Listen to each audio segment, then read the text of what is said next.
I never imagined that the moment my family fractured would happen over a quiet restaurant table, between folded napkins, half-finished plates, and a woman who smiled as she destroyed us.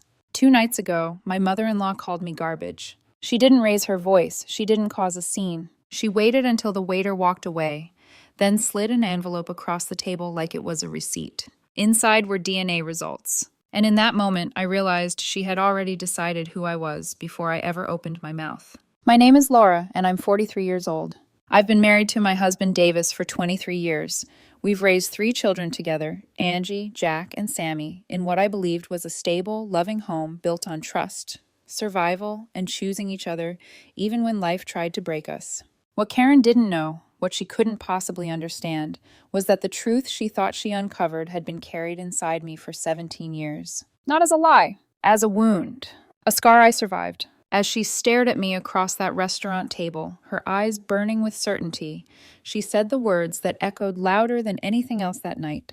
"You finally got caught." My husband froze beside me. The room seemed to tilt, and suddenly the life we had protected so carefully, our children, our healing, our silence, was no longer ours to control. Karen thought she had exposed an affair. She believed she was saving her son. She believed she was revealing betrayal. But what she had actually done was reopen the worst night of my life without warning, without consent, and without mercy.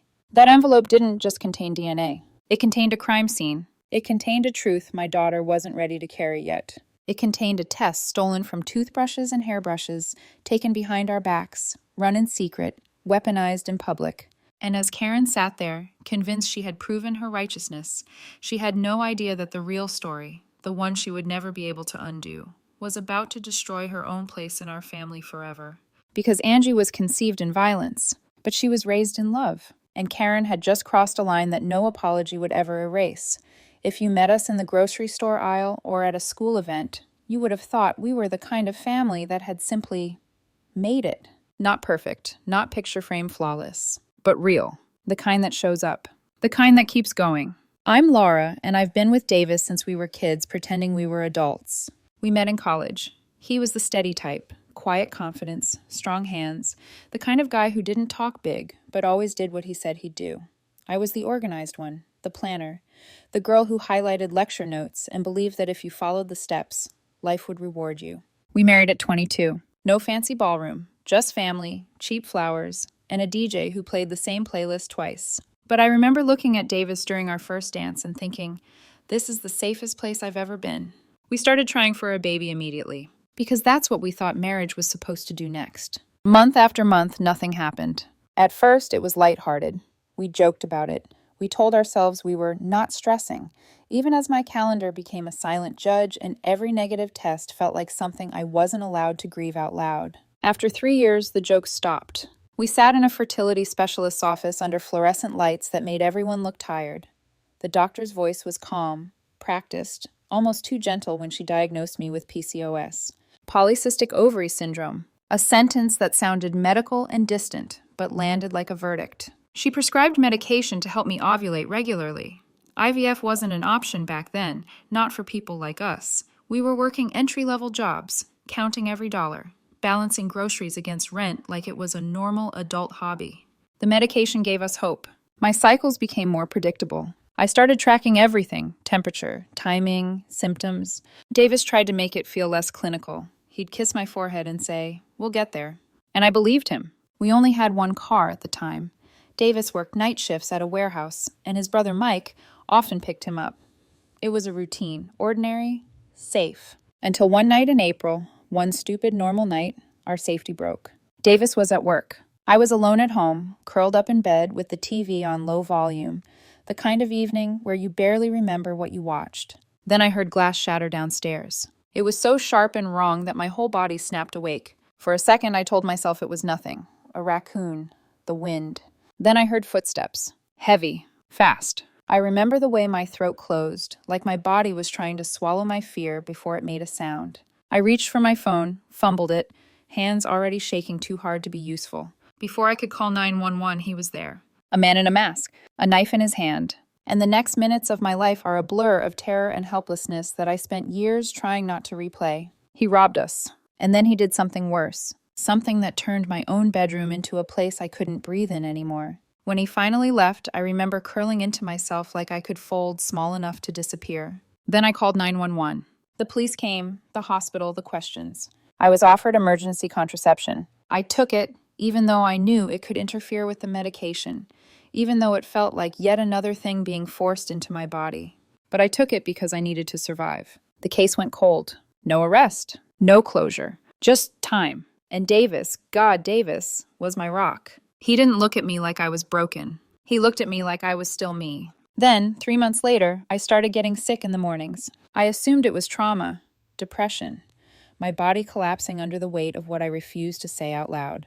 Davis was the one who gently suggested, maybe take a pregnancy test, just in case. I laughed. Not because it was funny, because it felt impossible. But I took the test anyway. 2 lines appeared, and for a moment, one pure, breathless moment, I thought the universe had finally given us something back. Until the doctor did the ultrasound. Until she told me, casually, like it was just math, you're about 15 weeks. Not 8. 15. And the calendar inside my head turned into a blade. Because the timing lined up perfectly with the night I tried to forget. That night, Davis and I sat on our couch in silence so thick it felt like drowning. I told him, shaking, that I would terminate the pregnancy if he wanted.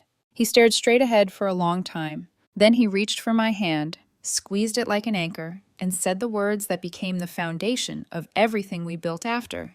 I don't care about biology. I'm her father. We're her parents. We choose her. And we made a pact. We would raise this baby as ours. We wouldn't do a paternity test. And when the time was right, when she was older, when she could hold the truth without it crushing her, we would tell her together. 9 months later, Angie was born. Davis cut the umbilical cord. He held her first. And I watched him fall in love with her so completely that part of me believed, foolishly, that maybe, just maybe, the timing had lied. That maybe she was his. A year later, I got pregnant with Jack easily. Then Sammy came 7 years after that, and life became life again. Messy, loud, exhausting, beautiful. We told ourselves the worst was behind us. We told ourselves the past was buried. We were wrong, because my mother-in-law didn't just dig it up. She turned it into a weapon. For years after Angie was born, life settled into something that felt almost normal. Not untouched by pain, but managed. Davis and I went to therapy, individually, together. Sometimes just to sit in a room where the truth didn't have to be brave or quiet. We learned how to live with what happened without letting it define us.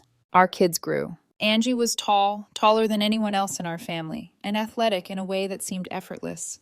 Jack took after Davis almost immediately. Same build, same expressions. Sammy had my eyes and my stubborn streak.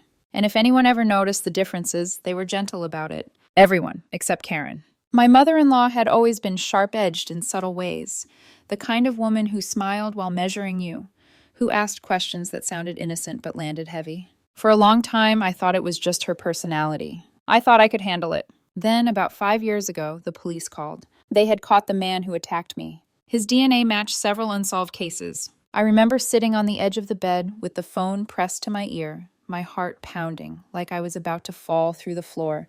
The past, something I had carefully wrapped and tucked away, came roaring back. The trial took time. When sentencing finally came, the man who hurt me received life without parole. I gave a victim impact statement. Davis sat beside me, his knee pressed against mine like a reminder that I wasn't alone. We thought that chapter was finally closed. That night, Davis drank more than usual. He didn't spiral. He didn't say anything cruel. He just unraveled quietly. Later, Mike told us that Davis had talked in his sleep, murmuring things about guilt, protection, wondering what if Angie wasn't his. Davis never remembered saying it, but Karen heard about it.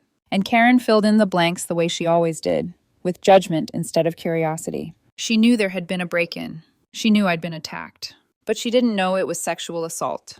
And instead of asking, she assumed. Last Christmas, she gave Angie a gift that made my stomach tighten. A DNA testing kit. Only Angie got one. No one else. I remember holding the box in my hands, pretending it didn't feel like a warning sign. Angie looked confused. She joked about it. She offered it to me because I'm adopted and had once mentioned being curious about my genetic background. I laughed it off. I gave Angie an Amazon gift card instead. I told myself it meant nothing. That was my first mistake. After that, Karen's comments started coming more often. Small at first. Where do you think Angie got her eye color? She's so tall. Neither of you were like that at her age. She's built differently, isn't she? Each comment landed like a pinprick.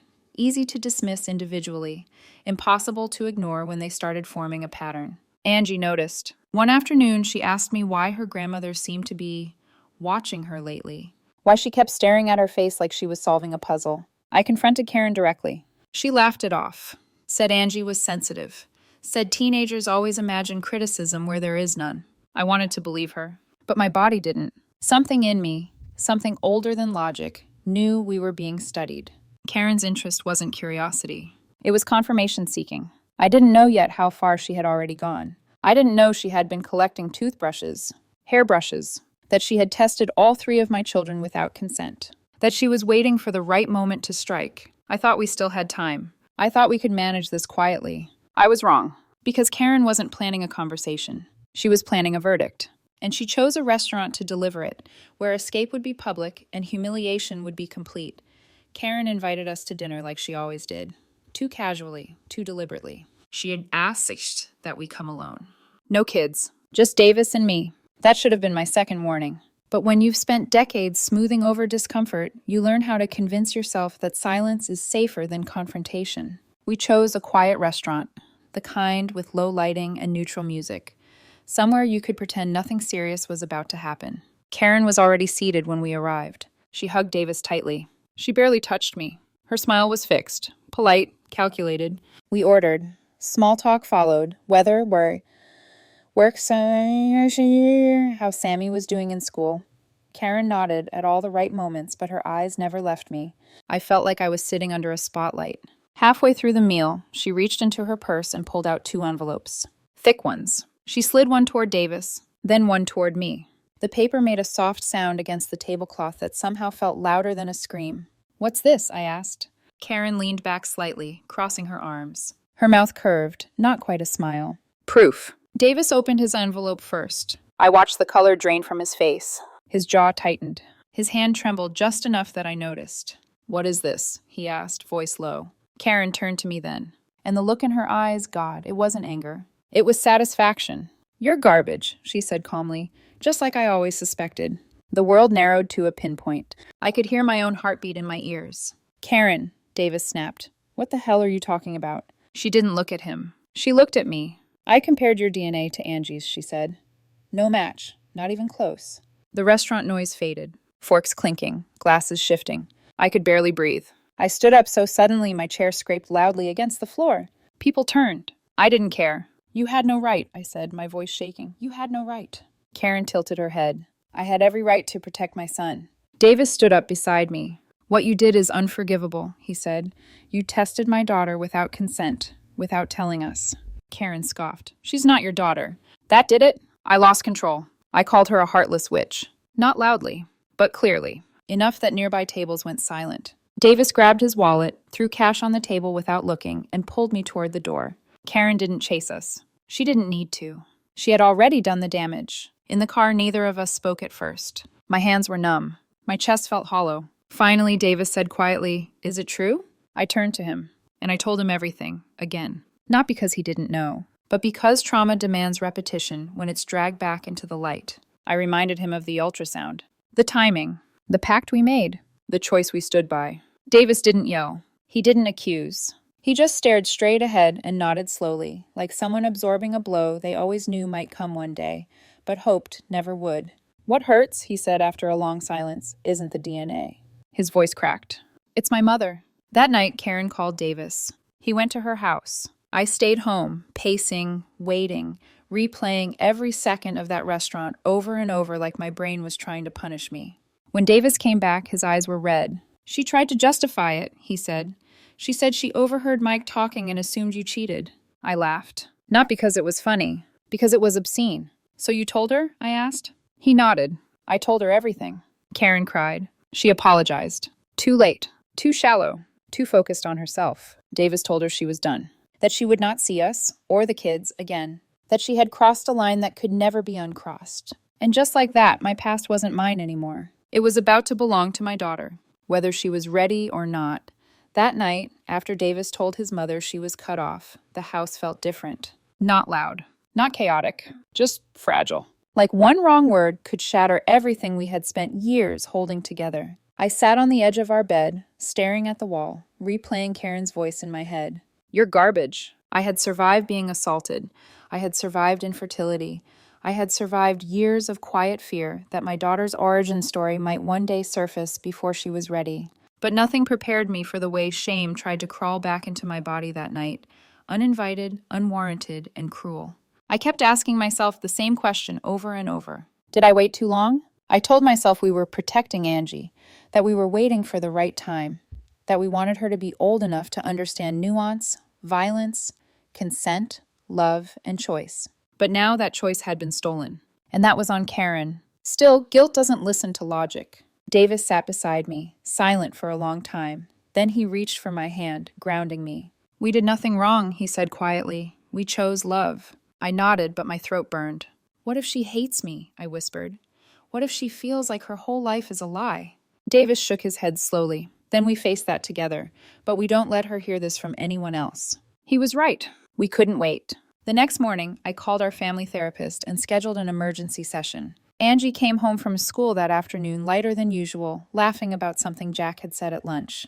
The normalcy almost broke me. I watched her, 17, tall, confident, still so young, and felt my chest tighten with a grief I hadn't expected. We sat her down that evening. Davis on one side, me on the other. Sammy was already asleep. Jack was in his room, headphones on. This conversation was for Angie. I told her we had something important to share. Something difficult. I started from the beginning. Not the violence first, but the context. The infertility. The medication. How desperately we wanted her. Then I told her about the break-in. My voice shook, but I didn't stop. I told her I was attacked. That I didn't choose it. That I survived it. And then I told her the truth about her conception. Angie didn't cry. She didn't yell. She sat very still, absorbing each word like she was filing it carefully away. When I finished, she took a breath and said something that surprised me. I'm not mad you didn't tell me sooner. I looked at her, stunned. I'm mad, she continued, that someone else forced this out before I was ready. My heart broke open. She thanked me for trusting her with something so painful. She said she loved us. She said Davis was her dad. Period. That night, Davis cried for the first time since the restaurant. Not loudly. Just quietly, shoulders shaking while he stood at the sink pretending to rinse a glass that was already clean. What hurts, he said later, is that she tried to turn Angie into evidence. Karen didn't just test DNA. She tried to rewrite our family narrative without permission. The next day, Davis told his siblings what happened. Most of them supported us immediately. A few, Mike included, hesitated. They said Karen's methods were wrong, but maybe her fear was understandable. I disagreed. Nothing justified what she did. Nothing. We blocked Karen's number on my phone. On the kids' phones. Davis blocked her later that night. We thought that would be the end of it. We were wrong. Because Karen didn't just want control. She wanted validation. And she wasn't done trying to get it. 3 days after the restaurant, Karen showed up at our house. Unannounced. Uninvited. I saw her car pull into the driveway while I was folding laundry. The sight of it made my stomach clench so hard I had to sit down. Davis was at work. The kids were at school, except Sammy, who was homesick and watching cartoons upstairs. I told her to stay in her room and not come downstairs until I said so. Then I opened the door, but I didn't step aside. Karen stood there holding a large gift basket, expensive chocolates, wine, a card with looping handwriting. Her eyes were red and swollen. I just want to apologize, she said, voice trembling. Please. I didn't take the basket. I'm not letting you in, I said evenly. She started crying immediately. Big, dramatic sobs that felt rehearsed. I never meant to hurt anyone, she said. I was just trying to protect my son. I felt something harden inside me. You violated our children, I said. You violated my daughter. I didn't know about the assault, she said quickly. If I had known... But you didn't ask, I cut in. You assumed and then you acted. She begged to see the kids. Especially Angie. That sentence, especially Angie, made my blood boil. Angie didn't need comfort like she was broken. She needed protection from people who treated her like a problem to be solved. I told Karen to leave. As she turned toward her car, the school bus pulled up. Angie stepped off and froze when she saw her grandmother. Karen rushed toward her with arms open. I stepped between them without thinking. Go inside, I told Angie gently. Angie looked at Karen, hurt, confused, guarded, then walked past us without a word. Karen called after her. I love you no matter what. Angie didn't look back. That night, Angie told us Karen had been texting her all day. We helped her block the number and notified her therapist. I thought that was the worst of it. Then Mike called Davis. What he told us made everything so much worse. Karen hadn't just tested Angie. She had tested all 3 children. Jack and Sammy's results confirmed Davis was their biological father. Karen had planned to use that information to prove I was faithful during some pregnancies and deceptive during others. Like she was building a case. Davis was furious in a way I'd never seen before. That wasn't curiosity. That was premeditated cruelty. A week later, Angie came home from school shaken. A classmate had asked if she was the product of rape. Another asked if that made her dangerous. My hands shook when she told me. We traced it back quickly. Karen had told her church prayer group, asking for support. The information spread. Angie was being punished for someone else's need to feel righteous. Davis called Karen that night. He yelled. I had never heard him yell before. He told her if she ever contacted any of us again, we would get a restraining order. Karen responded by sending a mass email to extended family, painting herself as the victim and questioning my mental stability because of my trauma. Some relatives believed her. Most didn't. One sister-in-law questioned whether we were being too harsh. I sent her the full story. She apologized. We met with Angie's school counselor and principal. They acted quickly. The bullying stopped. But damage like that doesn't disappear overnight. Angie stayed strong, but I could see the cracks. Davis was struggling too. One night I heard him crying in the shower. He asked me if I ever wondered what life would have been like if the attack never happened. I told him I didn't let myself go there, because that would mean a life without Angie, and I couldn't imagine that. He nodded. She's my daughter, he said. DNA doesn't change that.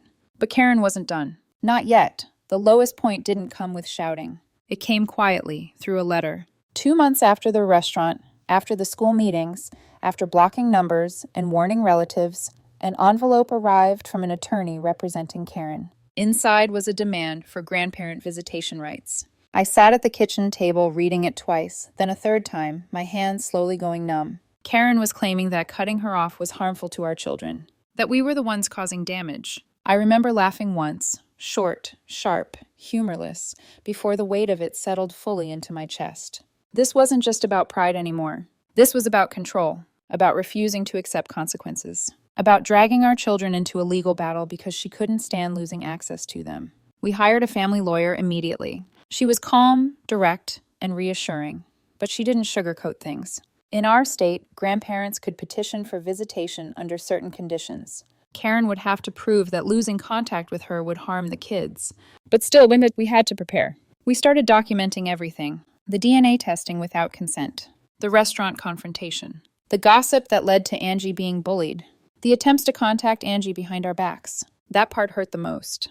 Because a week later, we found out Karen had been messaging Angie through a classmate's phone. Angie hadn't told us at first. Not because she trusted Karen, but because she didn't want to make things worse. Karen had suggested they meet secretly. At a mall. That was the moment I truly broke. Not in front of the kids. Not in front of Davis. But alone, in the bathroom, with the door locked, and my hands pressed over my mouth to keep from making a sound.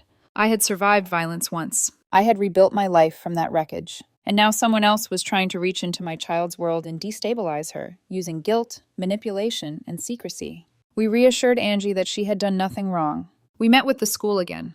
They helped ensure no one passed messages to her. And then something unexpected happened. Mike came over. He asked to speak with Davis and me privately.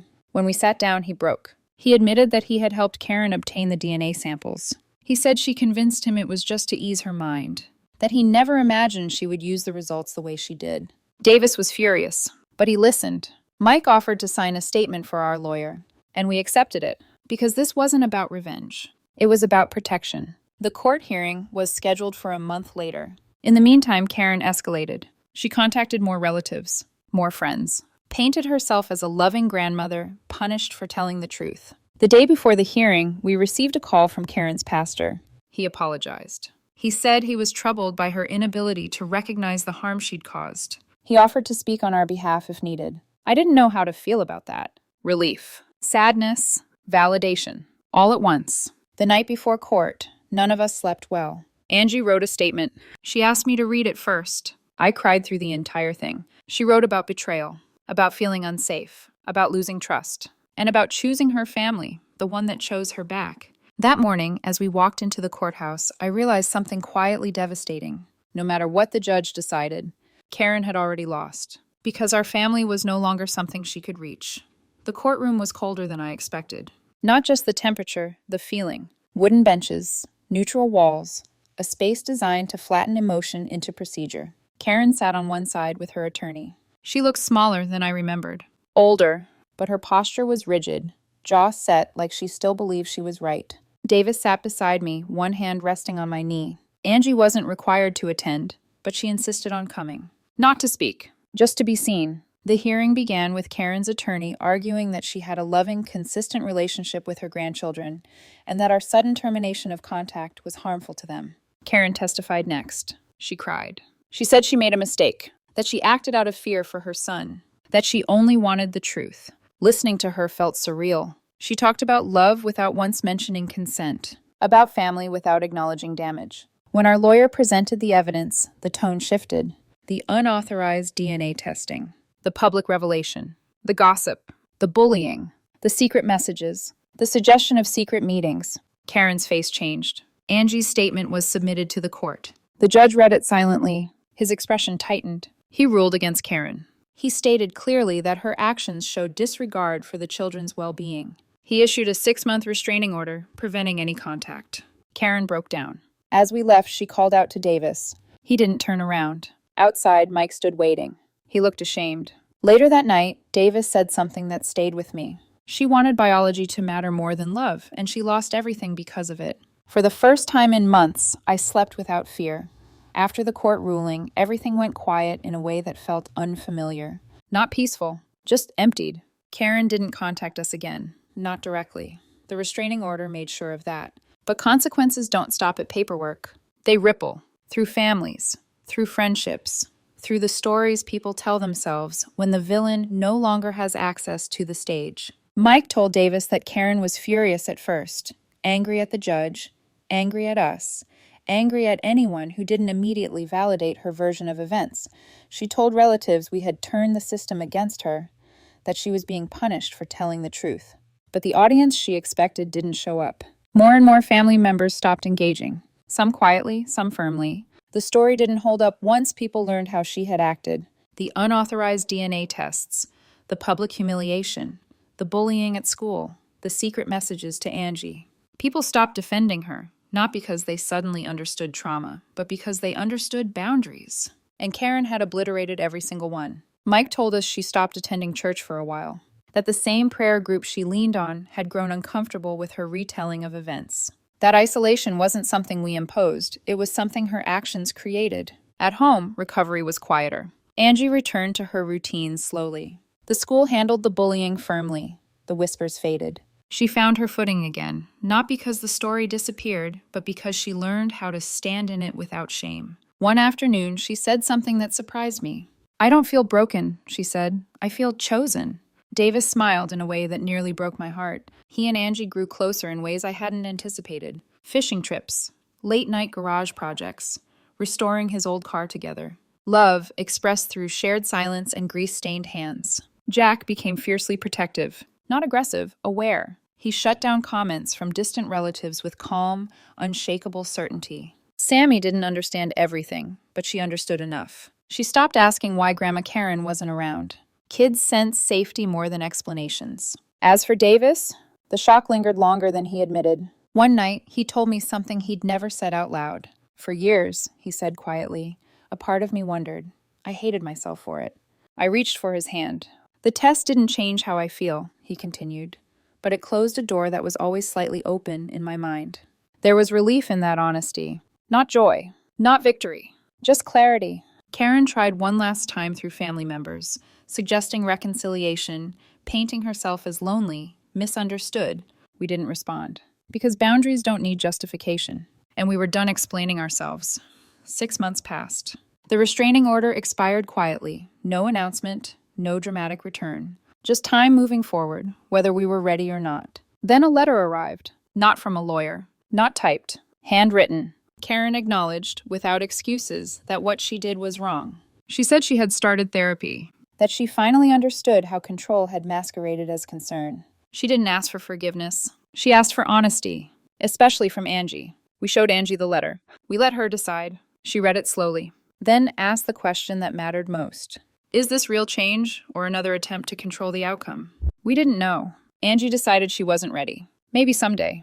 Not now. We respected that, and we responded accordingly. Life settled, not back to what it was, but into something stronger. Angie prepared for college. Jack grew into his voice. Sammy accepted the family we protected. Davis and I celebrated our anniversary quietly at home. No grand gestures, just a card from him that said, "Thank you for our family." I've started volunteering with assault survivors.